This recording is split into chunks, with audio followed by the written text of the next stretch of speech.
Hey everyone, welcome back. In today's video, I'm going to share my updated 2024 electoral map prediction, but we're doing something a little different. Instead of just filling in the map, I'm going to show you how we'll actually light up red and blue on election night as polls close across the country. If you didn't know, voting doesn't end at the same time in every state. The East Coast states close first, and then as you move west, polls finish up later. So in this video, you'll see how the map gradually fills in as the night goes on.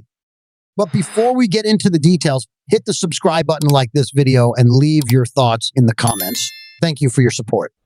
To start, voting ends in 6 states at 7:00 p.m. Eastern Time, which makes up a total of 60 electoral votes. It's not a huge amount, but these are the first states to show results. Most of these are easy wins for either Trump or Harris. So we're going to fill in the solid states first. Those where either candidate is expected to win by 15 points or more. On Trump's side, Indiana, Kentucky, and South Carolina are safe bets. For Harris, Vermont is hers without question. It's the most liberal state in the country. Now, things get more interesting with Virginia and Georgia in 2020. Joe Biden won Virginia by a significant margin. But since then, the state has shifted toward the right. Republicans have made gains by electing Governor Glenn Youngkin and winning the Attorney General and Lieutenant Governor races. So Virginia is no longer a guaranteed win for Democrats. Harris is barely ahead in the latest polls, leading by only about 2 points on average. That's why I'm marking Virginia as a tilt state. It's going to be one of the most hotly contested states this cycle, similar to Michigan and Georgia. Speaking of Georgia, it's going to be just as competitive.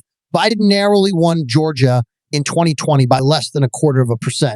But this time around, Trump is ahead in all the recent polls. He's leading in all 6 of the most recent surveys. In 2016, Trump won Georgia by 5 points, and it looks like he's the favorite to take it back. While Democrats won it for the first time in 30 years in 2020, Harris likely won't replicate Biden's win. So I'm marking Georgia as a lean red state, with Trump expected to win by about 3 to 4 points.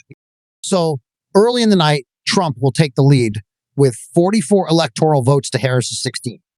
All of a sudden, more polls will close in 3 states: Ohio, West Virginia, and North Carolina. West Virginia is one of the most Republican states in the country, so Trump will win that easily, and Republicans are also likely to flip a Senate seat there. Ohio is a bit different. It used to be a key swing state, even voting for Obama twice, but today it leans much more conservative. Trump flipped Ohio in 2016, winning by 8 points, and then won again in 2020 by nearly the same margin. Trump is expected to win Ohio again this year, and I'm marking it as likely red, with him carrying the state by around 10 points. Lastly, North Carolina is an important battleground. It's the only swing state that Trump won in both 2016 and 2020. Democrats have only won North Carolina once since 1976, and that was Obama in 2008 by a razor-thin margin. The state is becoming more competitive, but Trump is still expected to win here for a third time. In 2020, he won by just over 1 point, but this time I think he'll expand his margin and win by about 3 to 4 points, similar to Georgia. By 7:30 p.m., Trump's path looks strong, with several key states leaning in his favor. Stay tuned, because the rest of the night will bring more crucial results.